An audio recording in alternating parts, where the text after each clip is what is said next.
జేఏసీల నాయకులందరికీ పేరు పేరున అందరికీ వందనం. ఇవాళ చాలా రోజుల తర్వాత నిజంగా నేను ఇట్లాంటి మీటింగ్ అటెండ్ అవుతున్నా. ఇంత తీరుబడిగా కూర్చొని వినే అవకాశం కూడా నాకు ఎన్నడూ రాలేదు. ఇలా మొట్టమొదటిసారిగా అక్కడ స్టూడెంట్స్ జాక్లో ఇక్కడ కూడా పెద్దలందరూ కూడా హరగోపాల్ సార్తో మొదలై ఒక్కొక్కరు చెప్పిన విషయాలన్నీ కూడా జాగ్రత్తగా విన్న తర్వాత నేను కొన్ని కీలకమైన విషయాలు ఇక్కడ ప్రస్తావించదలుచుకున్నా. మొట్టమొదటిగా మనం గమనించాలి ఏంటంటే నిరాశ అనేది పనికిరాదు. మనం సాధించిన విజయాలు మామూలు విజయాలు కాదు, అత్యంత సామాన్యులమే. మనకే శక్తి లేదు, మనం ఎవరం కూడా ఏ రాజకీయ పార్టీల నాయకులం కాదు, సినిమా తారలము కాదు. కానీ మనం మాత్రం చాలా అద్భుతమైనటువంటి విజయాలను సాధించినాం. తెలంగాణలో నేను చాలాసార్లు చెప్పి ఉన్నాను, మళ్ళీ కూడా చెప్పదలుచుకున్నా. ఇక్కడ ఉన్న ప్రత్యేకత ఏంటంటే అత్యంత సామాన్య ప్రజానికమే అత్యంత సాహసోపేతమైన కార్యక్రమాలు నిర్వర్తించి సమాజాన్ని కనీవిని ఎరుగని రీతిలో మార్పులు తీసుకొచ్చింది. అది సమ్మక్క సారలక్క దగ్గర నుంచి ఇప్పటిదాకా ఈ సంప్రదాయం అనేది కొనసాగుతూనే ఉంది. ఇవాళ కూడా అదే మనం తీసుకురాగలిగినటువంటి మార్పు. నిజంగా కూడా మనం కనుక జాగ్రత్తగా చూస్తే ఈ తెలంగాణ ఉద్యమము ఈ దశలో జరుగుతున్న దానికి 69 ఉద్యమానికి చాలా తేడా ఉంది. 69 ఆంధ్ర పాలకుల చేతిలో జరిగిన అన్యాయాలకు ఒక ఉద్రేకపూరితమైన సమాధానం మాత్రమే. కానీ ఇవాళ అట్లా కాదు. ఈ పెత్తనము స్వభావాన్ని అర్థం చేసుకొని లోతుపాతుల్లోకి పోయి సమూలంగా పెరిగివేయాలనేటువంటి ఒక ఉద్దేశంతో ఈ ఉద్యమం నడుస్తుంది. నిజంగా మాకు వెనుకకు పోయి చూసుకుంటే 75 దాకా భారతదేశంలో మంచి రాజ్యాంగం ఉంది, మనం ప్రజాస్వామ్యం అయిపోయినాం, మనకేం సమస్యలు లేవు అనుకునే. కానీ 75 తర్వాత ఆలోచనలు మారిపోయి సమాజంలో కొంతమంది పెత్తనం చేస్తున్నంత కాలం ప్రజాస్వామ్యం అనేది ఉండదు. ఆ పెత్తనం పోతేనే ప్రజాస్వామ్యం అనేది వస్తుంది. ఈ ఆలోచనలు తెలంగాణలో కాదు భారతదేశంలో అనేక రకాలైన ఉద్యమాలకు దోహదపడుతూ వచ్చినాయి. ఇవాళ జరుగుతున్న ఈ ఉద్యమం కూడా ఈ ఆలోచనల పరంపర నుంచి వచ్చింది. మేమందరం కూడా 89లో మొట్టమొదటిసారి బసంత్ టాకీస్ లో మీటింగ్ పెట్టినప్పుడు హైదరాబాద్ లో తెలంగాణ ప్రభాకర్ మీటింగ్ పెడితే అప్పుడు కాళోజీ గారి నుంచి మొదలుకుంటే ఆ మీటింగ్ లో జస్టిస్ మాధవ్ రెడ్డి గారి నుంచి మొదలుకుంటే పెద్దవాళ్ళందరూ నాకు తెలిసి ఇప్పుడు ఆ రోజు ఆ మీటింగుల్లో మాట్లాడిన వాళ్ళలో ఒక్క కేశవరావు జాదవ్ గారే బతికి ఉన్నారు, మిగిలిన వాళ్ళందరూ కూడా చనిపోయి. వాళ్ళు చెప్తే ఆ రోజు తెలంగాణ కావాలి అని ఎందుకు అనుకున్నామంటే మన భాషను చూసి ఎక్కిరిస్తున్నారు, దీనికి ఇది పోవాలంటే తెలంగాణ రావాలి అని.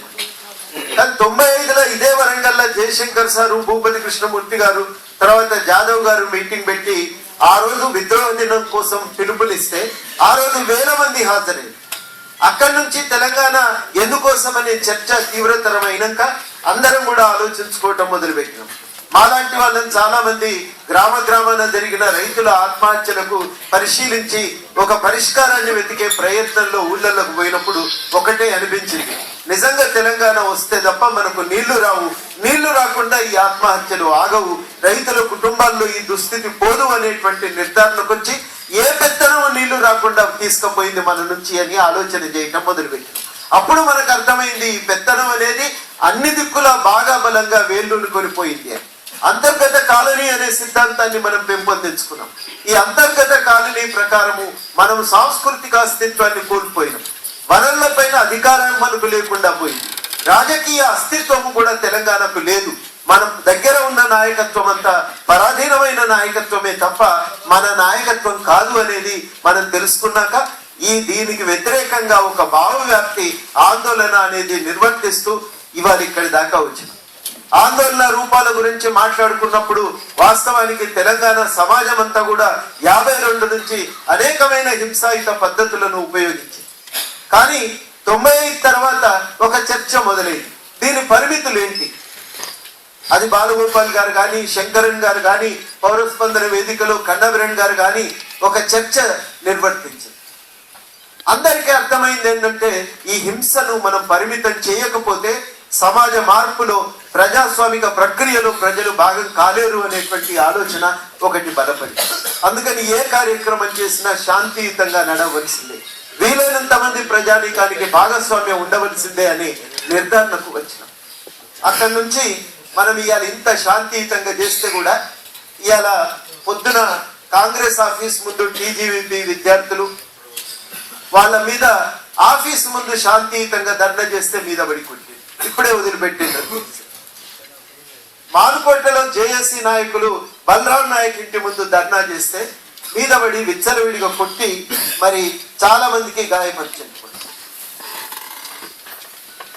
నిన్న వరంగల్లో ఒక 5 విద్యార్థుల మీద ఒక రౌడీ షీట్ తెరిచి ఆ విద్యార్థులను ఒక భయభ్రాంతులకు గురి చేయాలనే ప్రయత్నం. ఇంత శాంతియుతంగా ఉంటే ప్రభుత్వం ప్రయోగించే హింస ఇది. కాబట్టి మన జాగ్రత్తలో మనం ఉంటున్నాం, శాంతియుతంగా ప్రజాస్వామ్యబద్ధంగా నిర్వర్తిస్తున్నాం. శ్రీనివాస్ గారు అంటున్నారు రాలేదు అని, కానీ ఇవాళ పొద్దున సుదర్శన్ రెడ్డి సార్ అంటుండు ఇవాళ పొద్దున్న నుంచి వరంగల్ మీటింగ్లు అయితేనే ఉన్నాయి, రాలేదనేది మాత్రం వాస్తవం కాదు. ఒక చోట ఆజాద్ దిష్టి బొమ్మ దగ్ధం చేస్తే మరొక చోట మీటింగు, ఒక చోట ర్యాలీ, ఒక చోట ధర్నా, ఒక చోట ముట్టడి కార్యక్రమం. ఇవాళ పొద్దుటి నుంచి వరంగల్లో కార్యక్రమం లేకుండా ఎక్కడ లేని నిరసన జరగకుండా ఇవాళ తెలంగాణలో ఏ పల్లె లేదు, ఏ పట్టణం లేదు. ఇంతగా మనం చేసిన ఈ శాంతియుతమైన ఉద్యమాల ఫలితంగా మనం తీసుకురాగలిగిన మార్పులు ఏంటంటే కొన్ని పెత్తనాలను కూల్చగలిగినాం. ధైర్యంగా తెలంగాణ యాస భాష మాట్లాడుకుంటున్నాం. మన వాళ్ళు కూడా ధైర్యం చేసి సినిమాలు తీయగలుగుతున్నారు. తెలంగాణ ఇతివృత్తాన్ని తీసుకొని అది ఏ టీవీ వాళ్ళు కొనరు. రసమై బాలకిషన్ తీసిన సినిమా తక్కువేం లేదు కళా విలువల రీత్యా. నేను టీవీ ఛానల్ పోయి ఈ సినిమా ఎందుకు కొనరు అంటే ఇది రీజనల్ సినిమా కదా సార్ అన్నారు. అంటే ఈ మీరు చూపించే సినిమాలన్నీ నేషనల్ సినిమాలు అని అడిగినారు. అంటే అత్యంత అంటున్నారు సార్ అన్నారు. అవి కూడా ఒక ప్రాంతం సినిమాలే. వాళ్ళ జీవితం వాళ్ళు చూయించుకుంటున్నారు, మా జీవితం మొట్టమొదటిసారి మేము చూపిస్తున్నాం.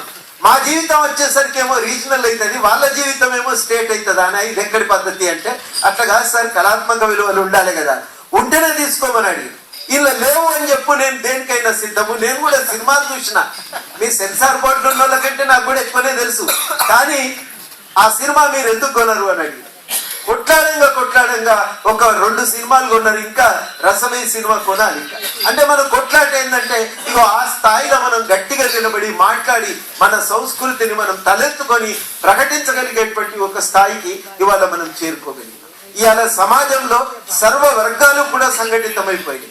సిపిఐ నారాయణ గారు మొత్తం బస్సు యాత్ర అయిపోయాక మీరు చూసిన ప్రత్యేకత ఏంది తెలంగాణలో అని అడిగినాం. ఆయన ఒక మాట ఏమన్నాడంటే ప్రతి ఒక్కరు జేఏసీ పెట్టుకున్నారు, ఇది గొప్ప ఉన్నది కోదండి అని అంటున్నాడు. అంటే కులానికో జేఏసీ, వర్గానికో జేఏసీ, గ్రామానికో జేఏసీ, బస్తీకో జేఏసీ ఉంది. ప్రతి ఒక్కరు నాయకులైన అది నాకు సంతోషం కలుగుతున్నది అని. అంటే ఇంతమంది సంఘటితమై ఇంతమంది నుంచి ఇన్ని వర్గాల నుంచి ఒక నాయకత్వం ఎదగటం అనేది తెలంగాణ సాధించినటువంటి ఒక గొప్ప విషయం. ఇలా మీడియా వాళ్ళు కొన్ని లేకుంటే ఇంకా కొన్ని మంచిగా మాట్లాడుతుంటాం. కానీ ఇలా ఉట్టిగానే ఢిల్లీకి పోయినా ఎవరు అన్నారు. ఇలా ఉట్టిగానే నిజంగా కూడా ఆల్ పార్టీ మీటింగ్ల సమైక్యవాదాన్ని ఏ పార్టీ ఎత్తుకోలేదు. ఎందుకు ఎత్తుకోలేదంటే ఒకే ఒక్క కారణం, తెలంగాణ రాజకీయ నాయకత్వం ఒకటి గ్రహించింది. మేము పైనుంచి ఎంత మద్దతున్న కింద ప్రజలకెళ్ళి దూరం అయితే మాత్రం బతకలేమని గ్రహించింది. అంటే ఇంత చైతన్యం ఆ రాజకీయ నాయకుల్లో ఆలోచన కలిగించింది తెలంగాణ ప్రజానీకం. నువ్వు గుడికి పోయినా ఎంటబడుతుంది, పెళ్లికి పోతే ఎంటబడుతుంది. ఆఖరికి సందర్భం ఎట్లొచ్చిందంటే ఇన్విటేషన్ సాగుకు పోతే కూడా వదిలిపెట్టలే, ఇన్విటేషన్ కార్డు ఇవ్వాలి అంటే భయపడ్డారు ఎమ్మెల్యేలకు. ఒక సందర్భాలు వీళ్ళు వస్తే వాళ్ళు వచ్చి పంచాయతీ చేస్తారు, ఎందుకే వీళ్ళని పిలవాలి అనుకున్న సందర్భాలు కూడా ఉన్నాయి. అంటే ధైర్యం చేసి రాజకీయ నాయకులు తిరగలేని పరిస్థితి తీసుకొస్తే ఇవాళ వాళ్ళ పార్టీలు ఒకటే మాట సూటిగా అడిగారు, మేము మీ లెక్క సమైక్యవాదం అంటాం, మమ్మల్ని గెలిపి అని మీరు గెలువండి, మాకు అభ్యంతరం లేదని గట్టిగా అడిగినాక వాళ్ళు తగ్గి స్వరం మార్చి ఇవాళ సమైక్యవాదాన్ని అన్ని పార్టీలు కూడా వదిలిపెట్టారు. ఇది మనం సాధించినటువంటి విజయం. మనం వీటన్నింటినీ కూడా కొట్టిపారేయడానికి విజయం. ఇవాళ ఏ పార్టీ కూడా సమైక్యవాదానికి అనుకూలంగా లేదు. సమైక్యవాదాన్ని బలంగా వినిపించగలిగేటువంటి నాయకుడు కూడా లేదు. ఇవాళ ఏమనుకుంటుండండి ఢిల్లీకి పోయిన ఆంధ్ర నాయకులందరూ, బయట మనం అనలేం కానీ ఇక్కడ మాత్రం చెప్పవచ్చు, రాజశేఖర రెడ్డి లెక్క గట్టిగా ఢిల్లీలో మన తరఫున మాట్లాడేటోడు ఒక్కడన్నా లేకపోయే కదా. అంటే వాళ్ళు కూడా ఇవాళ దీనావస్థకు చేరిండ్రు అనేది కూడా మనం గమనించాలి. కనుక ఇంతటి పరిస్థితిని మనం ఒకదాన్ని తీసుకురాలి. ఇవాళ తెలంగాణ జేఏసీ పోతున్నారంటే ఎక్కడ పోయినా పని అయితే మనం ఏ ఆఫీస్ పోయినా మనోళ్ళే ఉంటారు, పనిచేస్తున్నారు, ఆఫీసర్లు కూడా ఇట్టున్నారు. చాలా సార్లు మా దగ్గరికి ఆఫీస్కి వస్తారు, జేఏసీ చెప్తే అయితే సార్ మీరు ఎట్లానే చేసి చేయాలి పని అంటే ఒక విశ్వాసం. ఇది ఒక ప్రజల తరఫున నిలబడే ఒక సంస్థ. ఈ సంస్థ ఏది పట్టుకుంటే గట్టిగా చేస్తుంది, ఇది కొసదాకా కొట్లాడుతుంది, వీళ్ళు గట్టిగా అడిగితే చేస్తారు గవర్నమెంట్ లో కూడా అనేటువంటి ఒక విశ్వాసాన్ని ఇవాళ మనం కలిగించగలిగాం. అంటే ప్రజలకి తమకు ప్రాతినిధ్యం వహించగలిగేటువంటి ఒక వ్యవస్థ అనే దాన్ని కింది నుంచి పైదాకా మనం ఏర్పరచుకోగలిగినాం, దాన్ని కాపాడుకోగలిగినాం. ఇన్ని రకాల ఒత్తిళ్ల నడుమ, ఒడిదుడుకుల నడుమ, దాడుల నడుమ దాన్ని నిలబెట్టుకోగలిగినాం. ఆంధ్ర పాలకులు తీసుకొచ్చిన దాడి, పైసలు వెదజల్లి ఆడిన నాటకాలు కూడా మామూలు నాటకాలు ఏం కావు. ఇన్ని కుట్రల నడుమ దీన్ని నిలబెట్టుకోగలిగినాం. ఎప్పుడన్నా మనకు ఇన్సే ప్రెస్ ఫోటోగ్రాఫర్స్ అడుగుతుండే మీకు టెన్షన్ కాదా ఎప్పుడు అని. ఎప్పుడు టెన్షన్ అయ్యేది అంటే ఎప్పుడైనా ఇది నిలబెట్టుకోలేమో అని మేము, ఇది ఎక్కడన్నా దెబ్బ జరుగుతుందేమో ఈ సంఘటిత శక్తికి అనుకున్నప్పుడు మాత్రమే కొంత మనసులో అలజడి తప్ప మిగిలినప్పుడు ఎప్పుడు అలజడి కాదు. ఇది నిలబెట్టని రోజులు వాళ్ళు మనల్ని ఏం చేయలేరు అనేటువంటి ధైర్యం. కనుక ఈ సాధించిన విజయాలకు కూడా ఇవాళ మారుమూల గ్రామాలకు మనం పాకగలిగాం. ప్రతి వర్గము దీంట్లో భాగమైంది. నేను 2008, 2010 ఎన్నికలు పోల్చి చూసుకుంటా. 2008 ఎన్నికలప్పుడు కూడా రాజీనామా చేసిన ఓట్లు ఏంటని ఊళ్ళకపోతే చాలా మంది ఉద్యమంలో భాగం కాలే, మహిళలు కాలే, మన నాయకత్వం అనేది అప్పటికి ఇంకా గుర్తింపుకు రాలే. కానీ 2010 ఎన్నికలకు వచ్చేసరికి తారుమారైపోయి అన్ని వర్గాలు ఉద్యమంలో భాగమైంది. తెలంగాణ సోయితో వ్యవహరించటం నేర్చుకున్నాయి. ముఖ్యంగా మహిళలు సంఘటితమై ఉద్యమంలోకి 2010 తర్వాత వచ్చిన తీరు మాత్రం చాలా గొప్ప విషయం. దాన్ని మనం వ్యవస్థీకృతం చేసుకొని జేఏసీలో భాగం చేసుకోలేకపోవటం మన లోపం. కానీ గ్రామ స్థాయిలో, మండల స్థాయిలో వాళ్ళు ఆర్గనైజ్ అయిన తీరు మాత్రం చాలా గొప్ప ఒక విజయం మనం సాధించగలిగాం. ఇంతటి విజయాల నడుమ ఇన్ని వ్యవస్థల్ని మన చేతుల్లోకి తెచ్చుకున్నటువంటి సందర్భాన 2010 ఎన్నికల్లో పోటీ చేస్తే అవతల వైపు ప్రచారం చేయగలిగే నాయకుడు, ఒక స్థాయి కలిగిన నాయకుడు ఎవరు లేకుండా పోయింది. నేను ఆదిలాబాద్ లో జోగురామన్న ఎన్నికలప్పుడు పోతే ఆ అవతల తెలుగుదేశం పార్టీ ఎమ్మెల్యేల గన్మెన్లు వాళ్ళ రూమ్ ముందు అటు ఇటు తిరిగి ఎవరు లేనప్పుడు రూమ్లకు సొరబడి నాకు 2-3 మాటలు చెప్పిపోయింది. మా ఎమ్మెల్యేలను ఎవ్వడు అంతలేడు సార్, రాసుకుంటూనే పోతున్నాడు, మన దగ్గర ఎక్స్ప్రెషన్ ఉంది కదా, రాసుకుంటూనే పోతున్నాడని. వాళ్ళని చూస్తే కూడా రాసుకుంటూనే పోతున్నారు. మీకేం డోకాలే తిరుగుండ్రు సార్. అంటే ఒక బలమైన నాయకుడు అవతలి వాదాన్ని నిలబెట్టేటువంటి శక్తిని లేకుండా చేసి తెలంగాణ వాదము ఒక కొత్త నాయకత్వాన్ని, కొత్త వ్యక్తీకరణలను, కొత్త గుర్తులను, ప్రతీకలను, కొత్త భాషను తీసుకురాలి.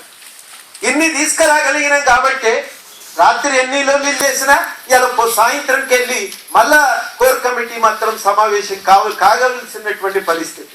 ఒకటి కాంగ్రెస్ పార్టీకి స్పష్టంగా సంకేతం అయితే ఏం పోతున్నదంటే ఇవాళ పొద్దుటి నుంచి జరుగుతున్న పరిణామాలు మనం కనుక 28 నాటికి ప్రకటన చేయకపోతే నాగం జనార్దన్ రెడ్డి గారు చాలా చెప్పారు ఏమేం చేయొచ్చు. ఇవాళ చాలా ముఖ్యమైన విషయం ఏంటంటే ఈ సంఘటిత శక్తిని నడిపించాలి. మనకు కొన్ని పరిమితులు ఉన్నాయి. మనకున్న ఒక మేజర్ పరిమితి ఏంటంటే మనకు పైసలు లేవు. ఎవరి జేబులకి వెళ్ళి వాళ్ళమే పైసలు వేసుకోవాలి. చాయ్ తాగన్నన్నా, తిరగన్నన్నా. అదృష్టం కొద్ది ఏంటంటే అక్కడనో ఇక్కడనో మన డాక్టర్లు, లెక్చరర్లు, ప్రొఫెసర్లు ఉన్నారు కాబట్టి 1000-2000 వెనక ముందు కాకుండా డీజిల్ పోయించుకొని తిరగలుగుతున్నారు. కానీ చాలా సార్లు మనకు వస్తున్న సమస్య ఏంటంటే పైసలు లేకపో. అప్పుడప్పుడు కూర్చుంటే అనిపిస్తుంది కార్యక్రమం ప్రకటించుకుంటాం, పైసలు ఎక్కడ అంటే ఆ ఐటమ్ చర్చకు రాగానే అందరు తెలిసిపోతుంటారు. ఎవరి పాపం కాదండి, లేవు ఎవరి దగ్గర కూడా. ఇచ్చి ఆగమైపోయి ఉన్నాయి అన్ని సంఘాలు కూడా. అయినప్పటికీ కూడా ఏ కార్యక్రమం మనం ఆపలి. అంత పెద్ద కార్యక్రమం తెలంగాణ మార్చి ప్రకటించడం, జేబులైతే పైసలు ఎక్కడో తీరు మొత్తానికి అయితే కార్యక్రమం ఒడ్డెక్కింది. ఎవరి చేతుల భారం పడకుండా, ఎవరి నెత్తిన చేయబెట్టకుండా, ఎవరి దగ్గరికి పోయి చేయి సాసకుండా మనం గట్టెక్కినాం. చాలా సార్లు ఆంధ్ర పాలకులు వచ్చి అడుగుతారు, మీకేమైనా చందా కావాలంటే చెప్పండి. మీ షిల్లి గవ్వ కూడా మాకు వద్దాయని చెప్తాను. మా దేవుల పైసలు ఇవ్వకపోనీ కాక, అప్పు తేవలసిన పరిస్థితి రావచ్చు కాక, కానీ మిమ్మల్ని మాత్రం అడిగే పరిస్థితి లేదు, అడగవలసిన అవసరం కూడా మాకు లేదు. ఉన్నంతలో మేము నడుపుకుంటాం మా కార్యక్రమాలని చెప్పి కింద మీద పడి కార్యక్రమాలను నడిపిస్తున్నాం. ఇవాళ ఇక్కడి నుంచి ఎట్లా పోతామో అనంటే ఒకటి మాత్రం వాస్తవం, ప్రతి కార్యక్రమం తెలంగాణ జేఏసీ రూపొందించింది విస్తృతమైన చర్చల తర్వాతనే తయారు. సహాయ నిరాకరణ రూపొందించే ముందు జిల్లా మండల జేఏసీ, జిల్లా జేఏసీలు, అవి అయినాక రాష్ట్ర స్థాయి జేఏసీ అయినాక విస్తృత స్థాయి కమిటీ అయినాక 2 నెలలు చర్చ జరిగింది. 2 నెలలు చర్చ, ఎక్కడ పోతే అక్కడ ఇదే చర్చ. అంత అయిపోయినాక ప్రెస్ కాన్ఫరెన్స్ అయిపోయినాక మిత్రులను అడిగేది ఏం చేస్తే బాగుంటుంది. అప్పుడు భువనగిరిలో సార్ ఓ మిత్రుడు చెప్పిండు, ఏం చేస్తావేమో నాకు ఎరకలేదు కదా సార్, ఓ కాడ కూర్చో లేవనని చెప్పు తెలంగాణ వచ్చేదాకా, అదే వస్తుంది సార్ తెలంగాణ. అంటే చిన్న చిన్న సూచనలే కానీ చాలా అద్భుతంగా మన కొట్లాట ఇట్లా ఉండాలి. అంటే చాలా సార్లు కేసీఆర్ గారు అనేది చర్చలు జరుగుతున్నప్పుడు ఎవరు కార్యాచరణ చెప్పరిందయ్యా అంటే, కార్యాచరణ ఎవరు నిర్దిష్టంగా చెప్పరు, కానీ అనేకమైన సూచనలు వస్తాయి, మాటలు వస్తుంటాయి, దాని నుంచి మనం నేర్చుకోవాలి. ఆఫీసులు బంద్ కావాలి కానీ ఉద్యోగుల మీద భారం పడద్దు సార్, మనమే బంద్ చేయాలి, ఎక్కడ చేస్తామో ఆలోచన చేయాలి. అట్లాంటివి అనేకమైన సూచనల నుంచి కార్యాచరణ తయారు. రాజకీయ నాయకులతో కూర్చుంటే ఒక్కొక్కసారి చర్చ కూడా గమ్మత్తుగా ఉంటుంది. ఇది చేయాలి మనం ఇప్పటి నుంచి అని అంటాం, వాళ్ళు అంటారు అది చేసినాక అప్పటికి రాకపోతే తర్వాత ఏం చేస్తామని అడుగుతారు. అంటే ఒకటి ఏమవుతుందంటే మనకు బాగా అర్థమైంది, చర్చల క్రమం నుంచి కార్యాచరణ నిలకడగా సాగాలి, ప్రజలు భాగస్వాములు కాగలగాలి. అన్నిటికంటే ముఖ్యము అది నిరంతరంగా నడుస్తూ ఉండాలి. 4వది ముఖ్యమైన లక్షణం ఏంటంటే రోజొచ్చి కొట్లాడమంటే అందరు కొట్లాడాలి. మనం నిలకడగా దీన్ని సాగదీయాలనుకున్నప్పుడు వీలైనంత తక్కువ తెలంగాణ ప్రజలకు నష్టం జరుగుతూ ఆంధ్ర పాలన నడవనటువంటి స్థితిని తీసుకొచ్చే రీతిలో మన కార్యాచరణ అనేది సాగాలి.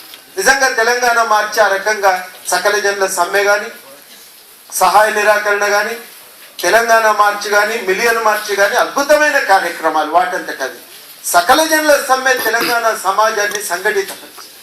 ఆ తర్వాత మనము తెలంగాణ మార్చికు పిలుపునిస్తే ఎక్కడి వాళ్ళు అక్కడ వచ్చేసింది. ఇది మన కార్యక్రమం, పోవాలి, మన బలాన్ని చూపించాలి అనేటువంటి ఆలోచనతో కనుక ఆ సంఘటిత శక్తిని సాధించుకున్నాం. ఇవాళ మనం ఎవరిని టార్గెట్ చేయాలి? మళ్ళా మనల్ని మనమైతే హింసించుకోవద్దు కదా. ఎవరిని టార్గెట్ చేయాలి? ఎవరు తెలంగాణకు అడ్డం పడుతున్నారో వాళ్ళే. అడ్డం పడుతున్న వాళ్ళు ఇద్దరే, ఒకటి కాంగ్రెస్, ఇక రెండోది ఆంధ్ర పాలన. 3వ స్థితిలో ఉంటది ప్రతిపక్ష పార్టీ, అది టీడీపీ కానీ వైకాపా. ఆ పార్టీలలో కూడా మనం సీరియస్ గా అడిగేది ఎవరిని? తెలంగాణ ప్రాంత ప్రతినిధులు. మీ పాత్ర ఏంది, మీ కార్యాచరణ ఏంది, మీరు ఏం చేయదలుచుకున్నారు, ఒత్తిడి పెట్టగలగాలి. నేను అనేది ఏంటంటే ఇప్పటి నుంచి గ్రామాల నిర్మాణాన్ని పెంపొందించుకోగలిగితే, నిర్మాణం ఎంత విస్తృతపరచుకోగలిగితే అంత గట్టిగా ఈ ప్రతిఘటన అనేటువంటిది ఉంటుంది. అందుకు మనం సిద్ధపడవలసిన సమయం ఆసనం.